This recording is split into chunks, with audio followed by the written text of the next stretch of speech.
بسم اللہ الرحمن الرحیم۔ السلام علیکم۔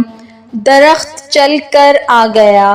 میرے آقا صلی اللہ علیہ وآلہ وسلم کی شان ایسی ہے کہ جاندار تو جاندار، بے جان چیزیں بھی میرے آقا صلی اللہ علیہ وآلہ وسلم کی تابع فرمان ہیں۔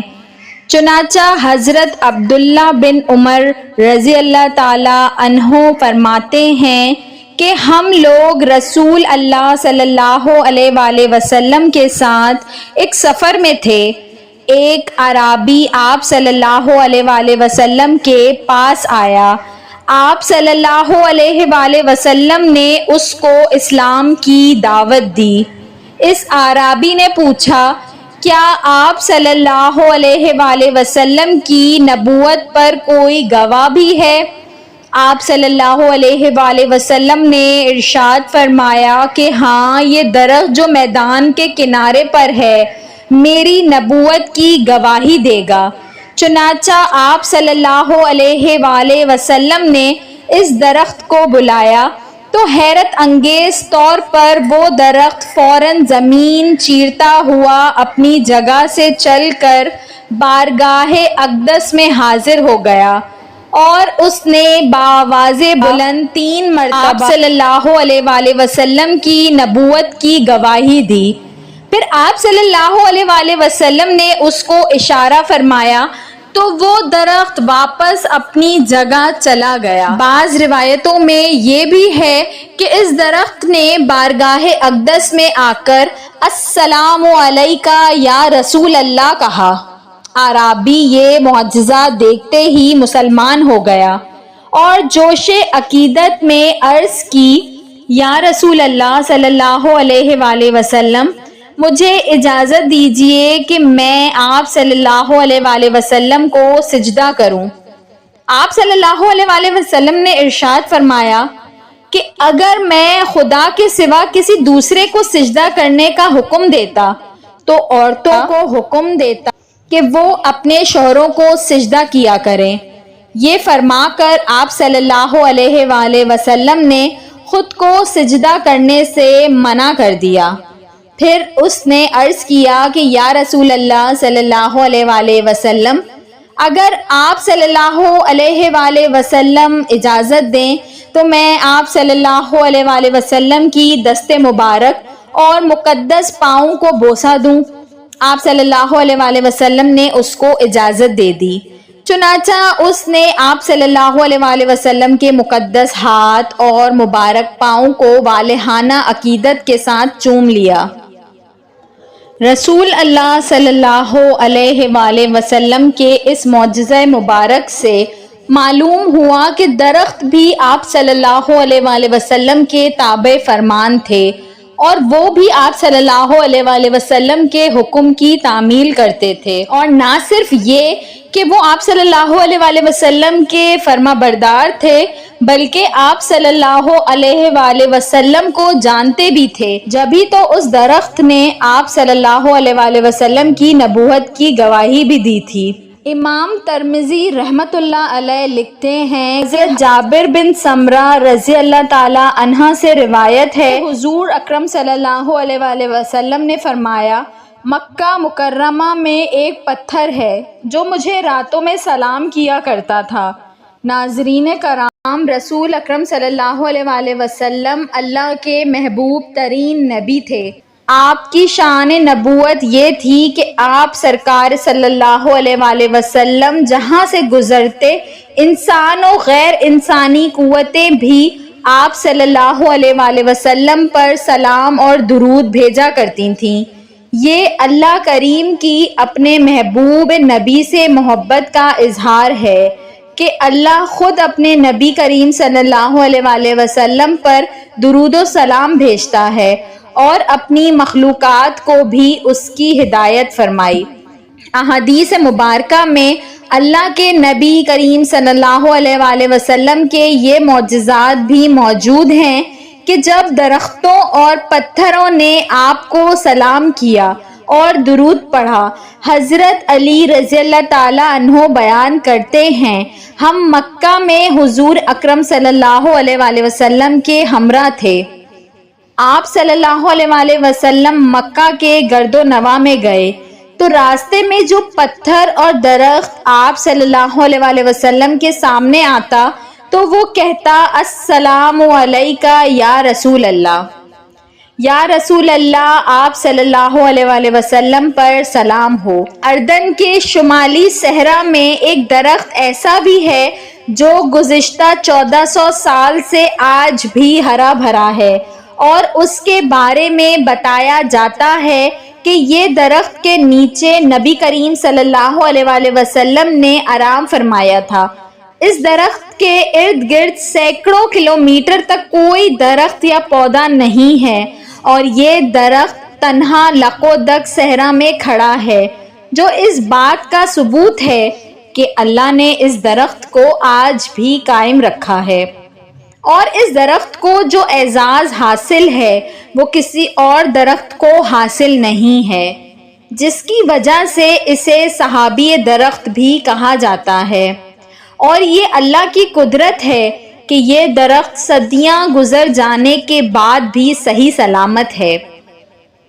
روایت ہے کہ اس درخت کے نیچے کوئی نہیں جا سکتا تھا، اور جو بھی اس کے نیچے جانے کی کوشش کرتا وہ خوف زدہ ہو کر بھاگ جاتا۔ عیسائی اس بات پر یقین رکھتے تھے کہ اس درخت کے نیچے صرف آخری نبی کریم صلی اللہ علیہ وآلہ وسلم ٹھہریں گے۔ اس درخت کے قریب ہی ایک گرجا گھر تھا، جہاں ایک خانقاہ میں بحیرہ نامی بہت بڑا عالم مقیم تھا۔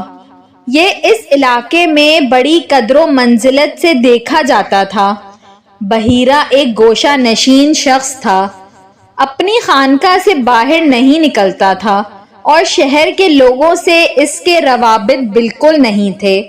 اس کی تحقیق تھی کہ ادھر سے نبی آخری صلی اللہ علیہ وآلہ وسلم کا گزر ہوگا، چنانچہ وہ یہاں آنے جانے والے ہر قافلے کو کھڑکی سے بغور دیکھا کرتا تھا، مگر اسے وہ ہستی نظر نہ آتی جس کی اسے تلاش تھی۔ لیکن ایک دن ایسا ہوا کہ ایک عرب سے آیا ہوا قافلہ وہاں رکا۔ بحیرہ نے اپنی خانقاہ کی کھڑکی سے ایک حیرت انگیز منظر دیکھا۔ اس نے دیکھا کہ سامنے درخت کے نیچے ایک 12 سال لڑکا بیٹھا ہے۔ درخت کی شاخیں اسے دھوپ سے بچانے کے لیے اس پر جھکی جا رہی ہیں، اور جب وہ لڑکا اٹھ کر دھوپ میں گیا تو بادل کا ایک ٹکڑا اس پر سایہ فگن ہو گیا۔ سالوں سال کی تحقیق اور اس کے علم کے مطابق اسے اسی دن اور اسی ہستی کا انتظار تھا۔ وہ بڑی تیزی سے اپنی خانقاہ سے باہر نکلا اور قافلے میں گھس گیا۔ قافلے کے تمام لوگ اپنے اپنے کاموں میں مصروف تھے۔ بحیرہ ان لوگوں سے مخاطب ہوا، آپ لوگ خانقاہ تشریف لے چلیں، میری طرف سے آپ تمام لوگوں کی دعوت ہے اور کھانے کا اہتمام کیا گیا ہے۔ قافلے کے تمام لوگ ایک دوسرے کا منہ دیکھنے لگے، نگاہیں ایک دوسرے سے پوچھ رہی تھیں کہ ہم لوگ کئی بار یہاں آئے، ٹھہرے اور چلے گئے، لیکن بحیرہ نے کبھی نہیں پوچھا آج وہ کیوں اتنا مہربان ہو رہا ہے۔ بہرحال کیا کرتے، تمام لوگوں نے اس کی دعوت قبول کر لی اور بحیرہ کی رہنمائی میں اس کے خانقاہ کی طرف روانہ ہو گئے۔ بحیرہ نے سب کا پرتپاک خیر مقدم کیا، بولا، بھائیوں، میں چاہتا ہوں کہ آج تم سب میرے ساتھ کھانا کھاؤ اور تم میں سے کوئی بھی رہ نہ جائے۔ اہل خانہ بولا، ہم سب تو آ گئے ہیں، ہاں ایک چھوٹا لڑکا بھی ہمارے ساتھ تھا جسے ہم وہیں درخت کے نیچے چھوڑ آئے ہیں۔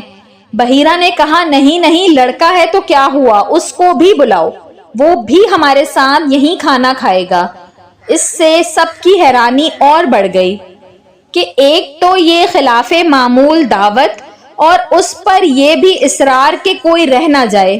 چنانچہ اس نے پوچھا، بحیرہ کیا بات ہے کہ آج آپ نے ہماری دعوت کی ہے، اس سے تو پہلے کبھی نہیں کرتے تھے۔ بحیرہ نے کہا، آپ لوگ مہمان ہیں، ہمارے پڑوس میں آ کر ٹھہرے ہیں، ہم پر آپ کا حق ہے، ہمیں اس کا خیال کرنا ہی چاہیے۔ میں نے چاہا کہ آپ لوگوں کی کچھ خاطر تواضع ہو جائے۔ اور کیا بات ہو سکتی ہے؟ لوگوں نے کہا باخدا ضرور کوئی اور بات ہے۔ چنانچہ بحیرہ نے ایک شخص کو حضرت ابو طالب کے ڈیرے پر بھیجا، جو وہاں جا کر محمد صلی اللہ علیہ وآلہ وسلم کو ساتھ لے کر آیا۔ بحیرہ اور تمام مہمان بیٹھے آپ کا انتظار کر رہے تھے۔ بحیرہ کی نظریں محمد پر پڑیں تو جم کر رہ گئیں اور وہ ٹکٹکی لگائے آپ کو دیکھتا ہی رہا۔ سب نے کھانا کھایا اور ادھر ادھر پھیل گئے۔ کوئی چہل قدمی کر رہا تھا تو کوئی گھوم گھوم کر بحیرہ کا گرجا گھر دیکھ رہا تھا۔ اس وقت بحیرہ آپ صلی اللہ علیہ وآلہ وسلم کے پاس آیا اور بولا، بیٹا تمہیں لات و عزا کی قسم، جو کچھ پوچھوں بتلا دینا۔ آپ صلی اللہ علیہ وآلہ وسلم نے فرمایا، لات و عزا کی قسم نہ دیجیے۔ بحیرہ نے کہا، اچھا خدا کی قسم، جو کچھ پوچھوں سب بتلا دینا۔ آپ صلی اللہ علیہ وآلہ وسلم نے فرمایا، پوچھئے کیا پوچھتے ہیں؟ بحیرہ آپ صلی اللہ علیہ وآلہ وسلم ہی کے بارے میں مختلف سوال کرنے لگا۔ کچھ مزاج اور طبیعت کا حال پوچھا، کچھ عادات و اخلاق کے بارے میں دریافت کیا، اور آپ اس کے ہر سوال کا جواب دیتے رہے۔ اتنے میں آپ کے چچا ابو طالب آپ کو لینے آ گئے۔ بحیرہ نے پوچھا، یہ لڑکا تمہارا کون ہوتا ہے؟ ابو طالب نے کہا، یہ میرا بیٹا ہے۔ بحیرہ بولا، یہ کیسے ہو سکتا ہے؟ میرے علم کے مطابق یہ تمہارا بیٹا نہیں ہو سکتا، اس لڑکے کا باپ زندہ ہو ہی نہیں سکتا۔ حضرت ابو طالب نے آپ صلی اللہ علیہ وآلہ وسلم کے بارے میں بحیرہ کی معلومات دیکھی تو دنگ رہ گئے۔ بولے، ہاں یہ میرا بھتیجا ہے۔ بحیرہ نے کہا، اور اس کا باپ؟ ابو طالب بولے، ابھی یہ ماں کے پیٹ میں ہی تھا کہ باپ کا انتقال ہو گیا۔ بحیرہ بولا، تم نے سچ کہا، تمہارا یہ بھتیجا ایک عظیم انسان ہوگا۔ اور آپ صلی اللہ علیہ وآلہ وسلم کا ہاتھ پکڑ کر بآواز بلند کہنے لگا، یہ سرکار دو عالم ہیں، یہ رب العالمین کے رسول ہیں، اللہ نے انہیں رحمت للعالمین بنا کر مبعوث فرمایا ہے۔ اہل قافلہ بحیرہ کی یہ باتیں سن کر حیرت و تعجب میں ڈوب گئے۔ قافلے میں سے ایک قریشی رئیس نے پوچھا، اے محترم بزرگ، آپ کو یہ بات کیسے معلوم ہوئی؟ بحیرہ نے جواب دیا، جب آپ لوگ آ رہے تھے تو میں نے دیکھا کہ تمام درخت اور پتھر ان کے سامنے سجدہ کر رہے تھے، ایک بادل ان کے سر پر سایہ کیے ہوئے تھا، اور جب قافلہ اس درخت کے نیچے برجمان ہوا تو محمد صلی اللہ علیہ وآلہ وسلم اس جگہ تھے جہاں اس درخت کا سایہ ختم ہو جاتا ہے، تو اس درخت نے فوراً جھک کر آپ صلی اللہ علیہ وآلہ وسلم کے سر اقدس پر سایہ کر دیا۔ یہ خصوصیات صرف انبیاء کرام کو حاصل ہوتی ہیں، اس کے علاوہ میں انہیں مہر نبوت سے بھی پہچان سکتا ہوں، جو ان کے دونوں کندھوں کے درمیان ہوگی۔ ضیافت سے فارغ ہو کر بحیرہ نے ابو طالب سے درخواست کی کہ تم اپنے بھتیجے کو واپس لے جاؤ۔ خدا کی قسم، جس حد تک میں نے انہیں پہچان لیا ہے، اگر یہودی انہیں دیکھیں گے تو علامت نبوت اور معجزات کی مدد سے انہیں پہچان کر ان کی جان کے پیچھے پڑ جائیں گے۔ یوں ابو طالب حضور اکرم صلی اللہ علیہ وآلہ وسلم کو لے کر قافلے کے ہمراہ مکہ مکرمہ واپس آ گئے۔ اس کی اہم نشانی یہ ہے کہ سینکڑوں میل تک لکو دک تپتے صحرا میں اگا ہوا یہ تنہا درخت موجود ہے۔ اللہ تعالیٰ سے دعا ہے کہ وہ ہمیں اس درخت کی زیارت کا موقع عطا فرمائیں، آمین یا رب العالمین۔ ویڈیو پسند آئی ہو تو اس کو ضرور لائک کریے گا، اور ایسی مزید اچھی ویڈیوز دیکھنے کے لیے میرے چینل اردو کہانی گھر کو سبسکرائب کر لیجئے۔ Thanks for watching. اللہ حافظ۔